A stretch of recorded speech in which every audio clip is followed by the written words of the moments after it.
Good morning to all of you. आज हम लोग पढ़ेंगे अगला चैप्टर जिसका नाम है टिश्यू। आज हम जानेंगे टिश्यू यानी कि ऊतक क्या होता है, ऊतक कितने प्रकार होते हैं, ऊतक का काम क्या होता है, ऊतक बनता कैसे है।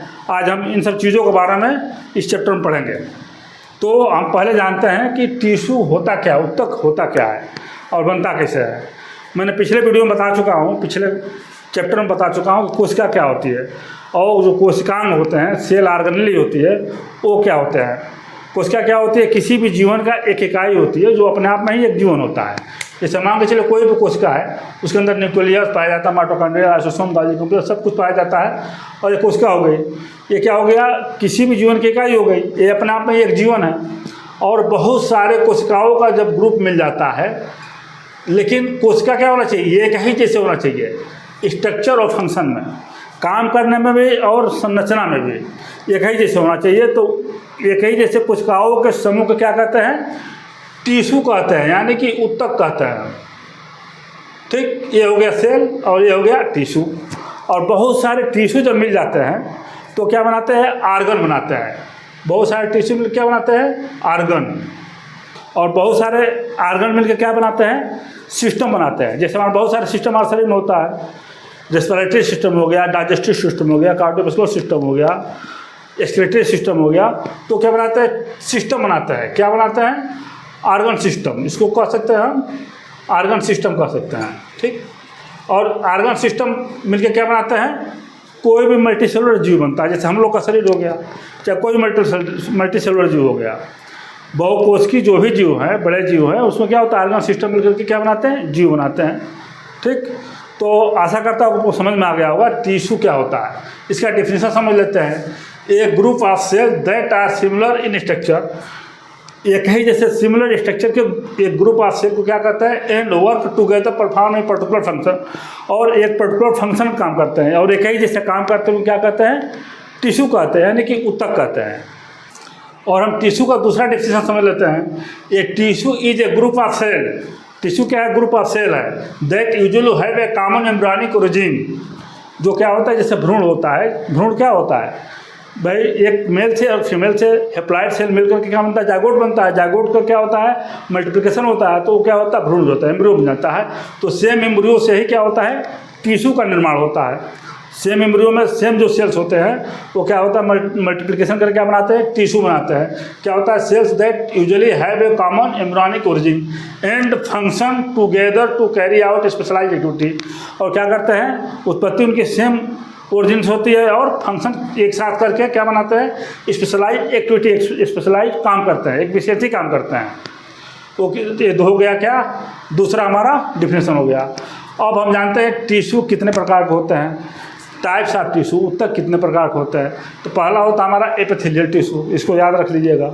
टिश्यू चार प्रकार के होते हैं। पहला होता है एपिथेलियल टिश्यू, दूसरा होता है कनेक्टिव टिश्यू, तीसरा होता है मसल टिश्यू या मस्कुलर टिश्यू भी कह सकते हैं, चौथा होता है नर्वस टिश्यू। तो ये चारों याद कर लीजिएगा, epithelial tissue, connective tissue, muscular tissue या मसल टिश्यू या नर्वस टिश्यू, ये इसको आप लोग याद रख लीजिएगा। अब एपिथेलियल टिश्यू क्या होता है, विच कवर बॉडी सरफेस। एपिथेलियल क्या होता है, पूरे बॉडी सरफेस को चारों तरफ से कवर करता है। लाइन्स हॉलो ऑर्गन, और क्या कहते हैं, जो हमारे खाली ऑर्गन है, जैसे स्टमक है, स्टमक अंदर खाली है ना, भोजन करते तो जाता है स्टमक में जाता है, चाहे लंग्स हमारा है, सांस लेते हो तो लंग्स में जाकर के हवा भरती है। तो क्या होता है, खाली ऑर्गन को भी क्या बनता है, ये कवर करता है। बॉडी कैविटीज एंड डक्ट्स, जो भी बॉडी कैविटीज है, जो भी खाली ऑर्गन है, स्टमक हो गया, लंग्स हो गया, चाहे हमारा ब्लड वेसल्स हो गया, जो अंदर ब्लड बह रहा है, तो जितने कवरिंग काम करता है क्या होता है, एपिथेलियल टिश्यू काम होता है। और ये क्या करता है, ग्लैंड का भी, हमारे ग्रंथियों का भी ये निर्माण करता है। तो एपिथेलियल टिश्यू हो गया, इसको डिटेल में हम आगे बताएंगे, लेकिन पहले आप जानिए क्या करता है, बॉडी को कवर करता है, हमारा खाली ऑर्गन जो भी होता है उसको भी अंदर से कवर करता है, और जो भी नलियाँ होती है, ब्लड वेसल्स को जो भी नली होती हैं उनको भी कवर करता है, और एक ग्रंथियों का निर्माण करता है। इतना याद रखिए एपिथेलियल टिश्यू का। दूसरा हो गया कनेक्टिव टिश्यू। कनेक्टिव टिश्यू क्या काम है, क्या होता है और काम क्या है, which protects and support the body. Connective tissue क्या करता है कि बॉडी को सपोर्ट करता है और प्रोटेक्ट करता है, दोनों काम करता है connective tissue. And it's organ bind organs, और क्या करता है, और इसके आर्गन को भी बाइंड करता है और सपोर्ट करता है।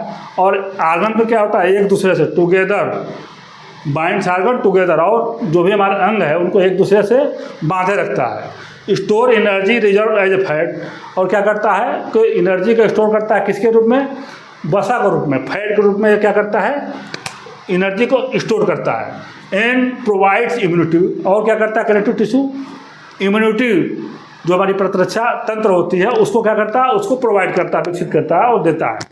जैसे आप जानते होंगे कि जो हमारे ब्लड में WBC होती है, वाइट ब्लड सेल्स होती है, क्या करता है, इम्यूनिटी का काम करती है। तो ब्लड क्या हमारा कनेक्टिव टिश्यू है। अच्छा, तो आप तीसरा पा जाते हैं मसल टिश्यू। और मसल टिश्यू क्या होता है और काम क्या होता है, थोड़ा सा समझ लीजिए। Which is responsible for movement, muscle tissue का काम क्या है, रिस्पॉन्सिबल मूवमेंट के लिए, गति करने के लिए या एक्शन के लिए है। Which is responsible for movement and generation of force, और ये फोर्स को जनरेशन करता है, वही पावर को जनरेट करता है और मूवमेंट का काम करता है। कहीं दौड़ना हो, भागना हो, कोई मूवमेंट करना, कुछ उठाना हो, कुछ भी करना हो तो क्या करता है, मसल टिश्यू काम करता है। और हम आते हैं चौथा टिश्यू, लास्ट वाले पे, नर्वस टिश्यू। नर्वस टिश्यू क्या काम है, nervous tissue which initiate and transmits action potential, यानी कि नर्व इम्पल्सेस। ये क्या करता है, सूचना को, नर्वस सिस्टम क्या काम है, सूचना को, पूरे शरीर के सूचना को, बाहरी वातावरण की सूचना को क्या करता है, हमारे सेंट्रल नर्वस सिस्टम तक पहुंचाता है। किसके थ्रू, नर्व इम्पल्स के थ्रू। नर्व जो एक्शन पोटेंशियल होता है तो नर्व इम्पल्स इसको कहते हैं। नर्व इम्पल्स को, नर्व जो क्या करता है, इम्पल्स के रूप में उसको सूचना हमारे सेंट्रल नर्वस सिस्टम तक पहुंचाता है। तो आशा करता हूँ कि आप लोग टिश्यू समझ गए होंगे और इसके चारों टाइप समझ में हो गया। तो फिर मिलते हैं इसकी एक एक epithelial tissue, connective tissue, muscular tissue, nervous tissue के एक एक पार्ट को आगे डिस्कस करेंगे आगे वीडियो में। ठीक है, ओके, थैंक यू।